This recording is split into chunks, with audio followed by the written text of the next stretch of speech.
Right, hello there everybody, Adam Clery, FourFourTwo, very sorry I'm late. About 1,000,000 years ago now, Manchester United finally dispensed with the services of 𝗘𝗫𝗧𝗏. We did a video about why they had to do that, and while everyone was speculating about whether it was going to be Ruud or Xavi or Southgate or just somebody like that, they basically went and appointed Ruben Amorim. Now, as I say, I'm slightly late to the party on this one, so I'm not going to give you his life story. You've almost certainly read it all already. Portuguese manager, very young, has a favoured system, done really good things at Sporting, and he has played for and against notable Manchester United players. Life is so short. You are never going to be this young again. Do not let that be the kind of content you consume every single day. And speaking of which, his appointment does then invite some very interesting questions. Why are Manchester United, a club who are trying to rebuild and do some really big things, so interested in him? And what does his appointment mean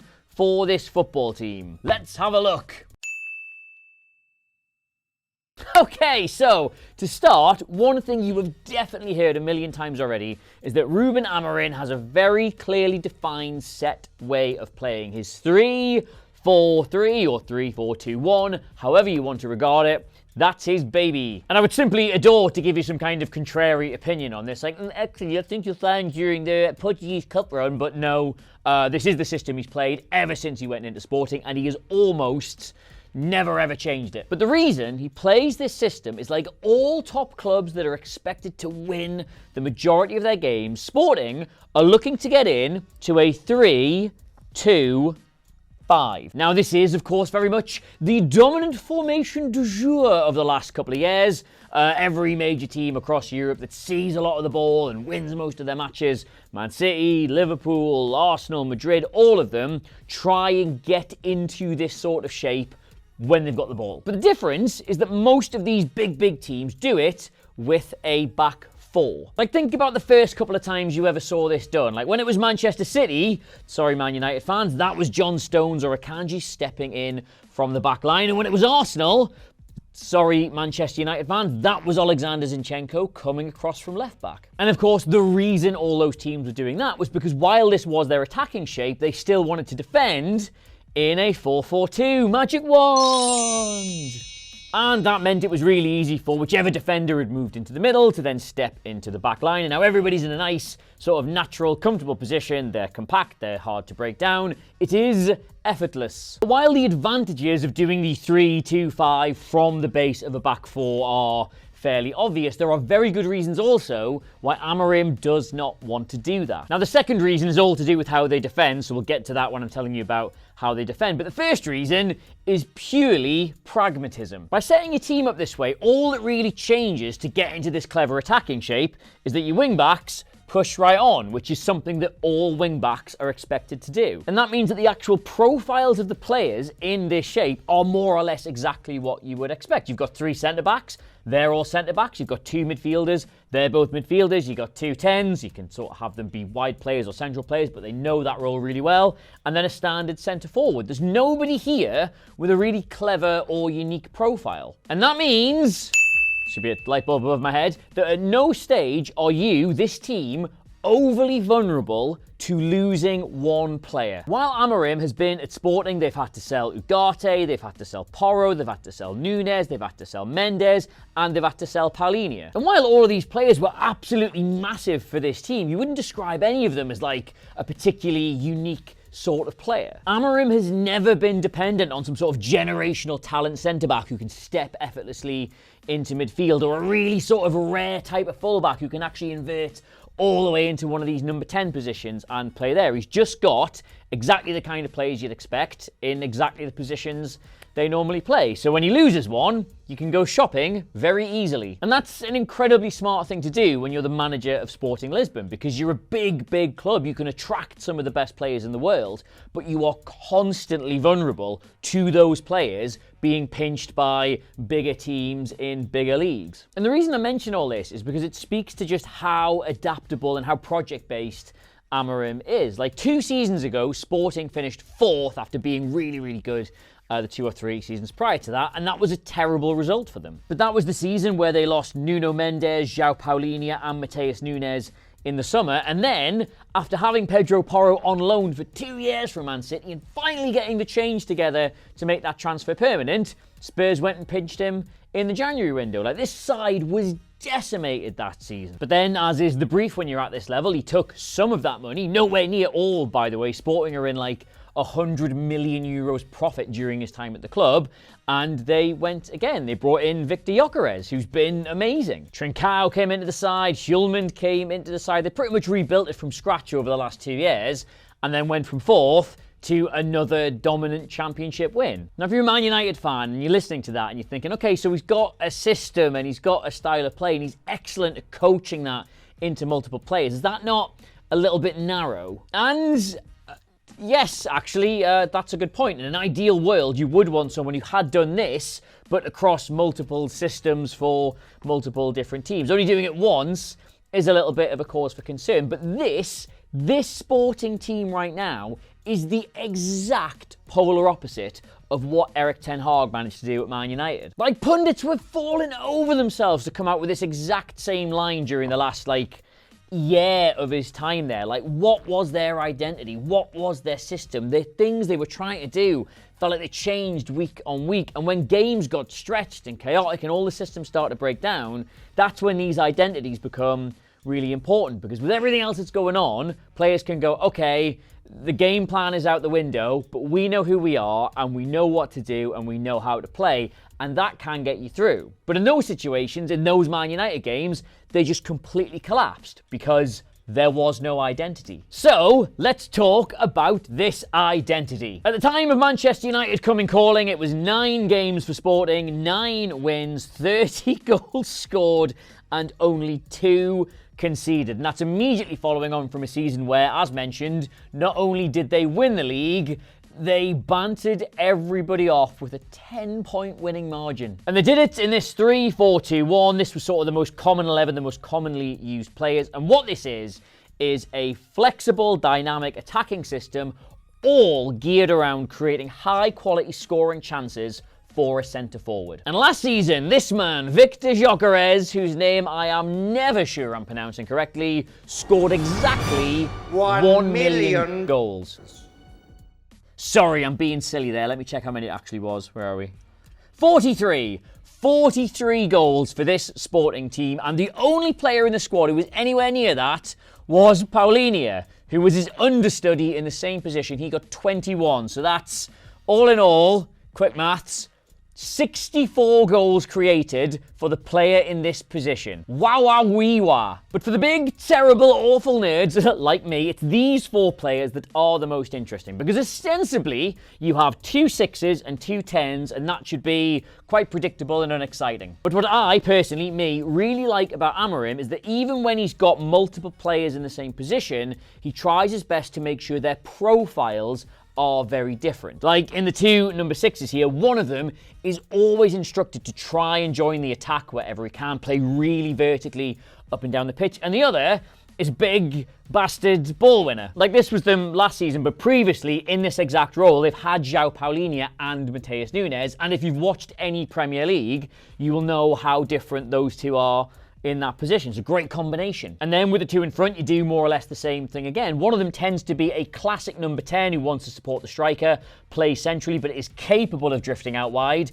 And the other tends to be an inverted winger whose instincts are to be a little wider, but is really good at coming into these areas and creating chances and going for goal. Again, same position, very different players. And the same is even true with the wing-backs. One of them tends to be instructed to get right the way to the byline, to put crosses in for players to attack from these areas, while the other tends to sort of sit in the channel, sit a little deeper, allows for overlaps from the other 10, can play sort of similar balls to the number 10 on this side. They've got lots of different options from very similar players. Why did I do that? And how that plays out in games of football is that Sporting want to move the ball from the back to the front as quickly and directly as possible without usually humping it long. And from this 3-4-2-1, they are capable of morphing into sort of like a 3-4-2-2 because the different profiles of the players they've got the 10 who want to support the centre forward, so he goes into there. They've got the 6 who want to move forward, he goes in